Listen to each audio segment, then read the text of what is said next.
It's very well played by FatherPlum. But damn. I'm sure he did. He brought a mountain today. I'm sure he didn't carry it all the way from above. But let's just assume he did, and like, wow. Down tilt into grab, man. Wait, hold on. Lucas is like my kind of character.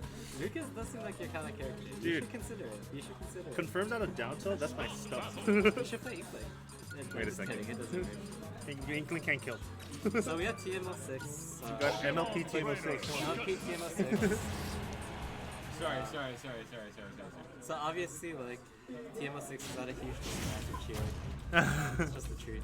Yeah, But he personally. I think that if he plays it carefully, and you know, this isn't a matchup he's familiar with, but I'm sure I've played Najib a lot, and he's very quick to adapt. So I'm sure if he plays it slowly and smart, he can adapt.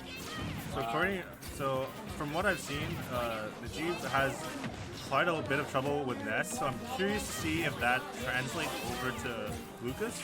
I feel like it won't be as bad, just because from what I understand, most of the time Ness is like, it's like the same as Oh my! God. Wait a second. Wait.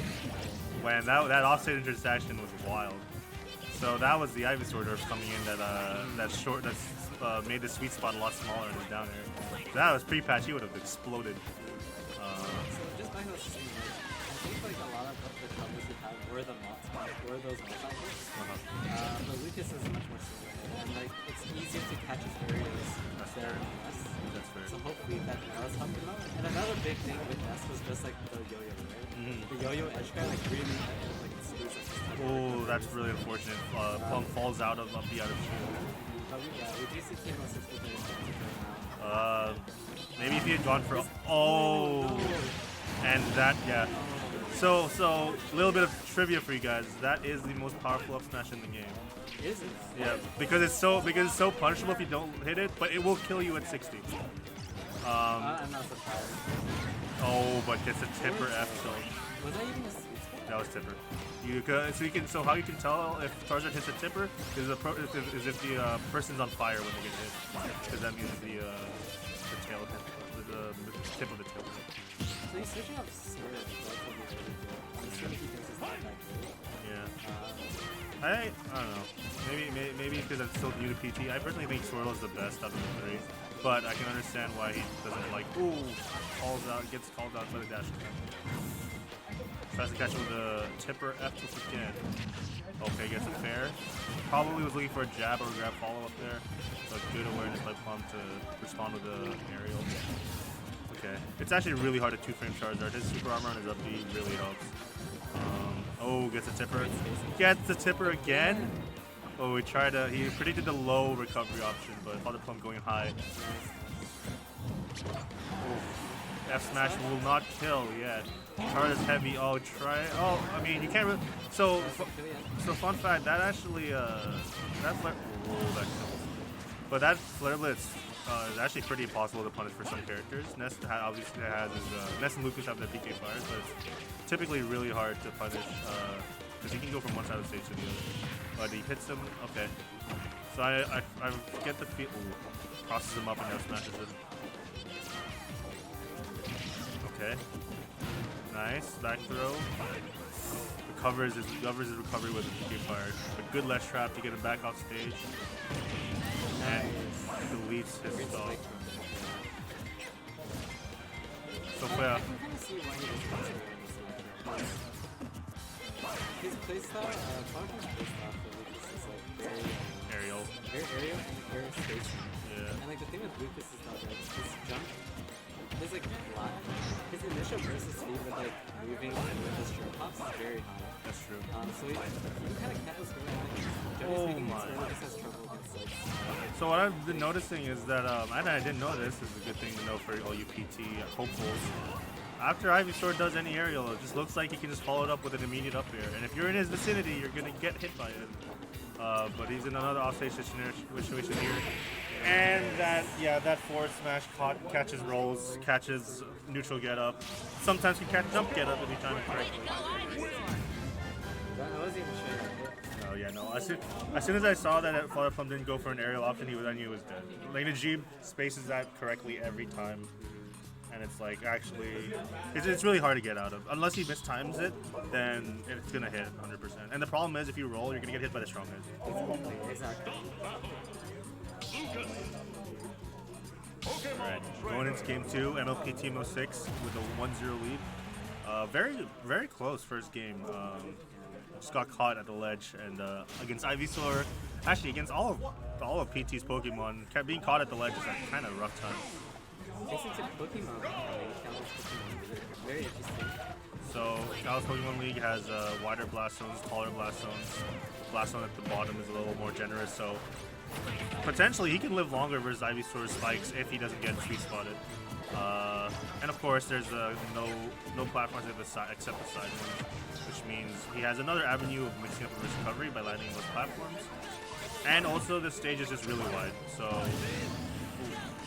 very unfortunate, Steve. Very unfortunate, Steve. But I'm not too worried because I've seen TM06 bring it back in situations. Yes. Oh, but gets spiked again. Or not again, but gets spiked and loses stock. But like, honestly, I'm still not worried because like, I've also seen TM06 bring it back in situations like this. That's true. And like, you know, he's MLP guy. He's definitely thinking about his favorite thing right now. Exactly, that's definitely motivating him. Really And catches big. it, catches him again.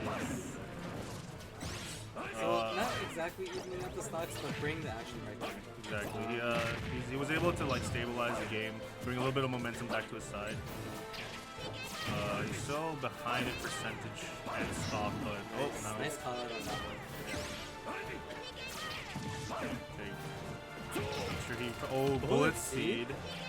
Bullet Seed? Ivysaur's best move in my opinion. But unfortunately he falls out before he takes the full damage. Bullet Seed, if it all hits connect, does 25%.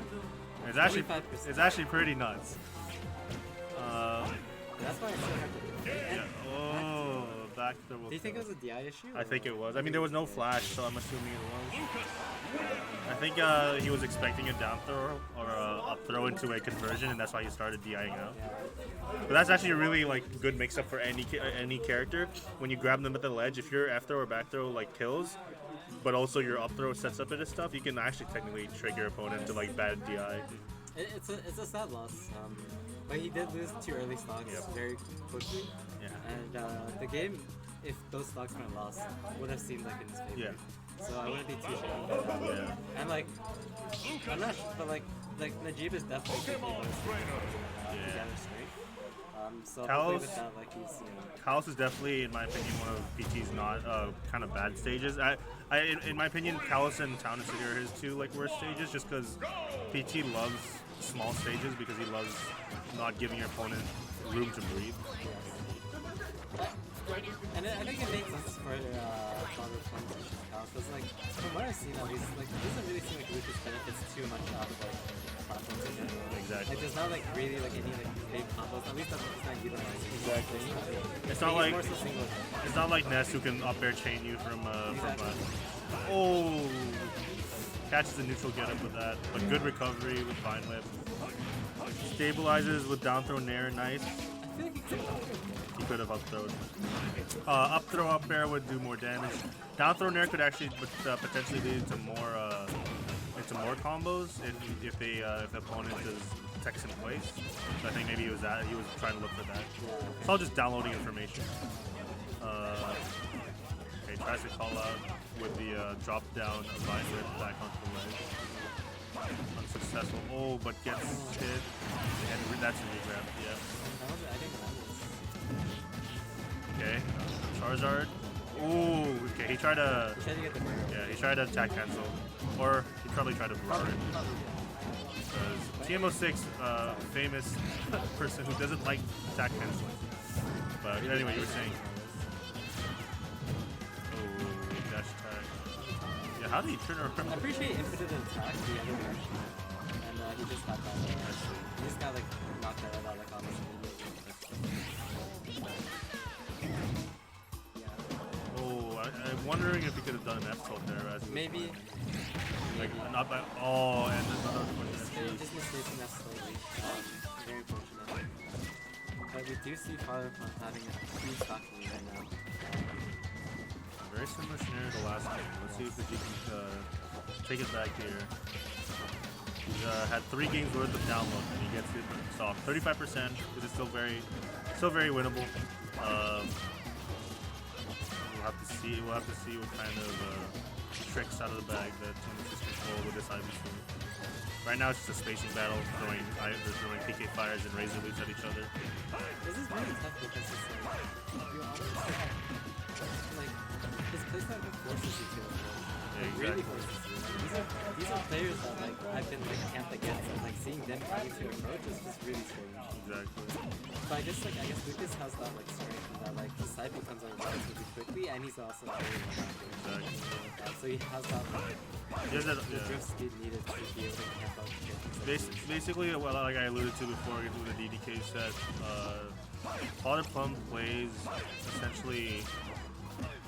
If anyone in the chat is familiar with the professional scene, he plays very much like MKLeo, where he spaces at roll distance almost at all times and just reacts to whatever his opponent does. So we'll see how every time TM06 goes forward, he goes backwards and he just waits for the option to come out. Oh, and he snipes it. FaZe Clan. Yeah, that was a FaZe Clan snipe round. FatherPlum goes up 2-1. I feel like he's really struggling with pretty much all the Pokemon right now. Like Ivysaur, he's being forced to approach, but he doesn't have the frame data for that. Yeah. And honestly, Charizard's just like a big. A big hitbox. Yeah, he's a big hurt guy. box. He's a big guy. And his areas just don't seem to be reaching really well. So I'm just thinking maybe Vegeta would consider switching to another character. I'm not sure if he would. PT is his comfort pick really, but I'd be interested to see. To be honest, I wouldn't be surprised if he pulls out Robin. Robin? Robin can call out so much of these aerial movements. He could. She could. And Robin is, I think, the only sortie that Najib actually plays. Yeah, that is true. So we'll see. Sortie. Can I do transfer? TM06 thinking. Okay, so he switches to a link. Forget, he does have a link. So he's hoping to match. Yeah, if you want, yeah. Hoping to match Plum's projectiles with his own projectiles. And heaven knows that Link has a lot of them. I just want to make like a quick sneak alert call out, like minus my card. Just want to point that out. But Link, pretty interesting choice.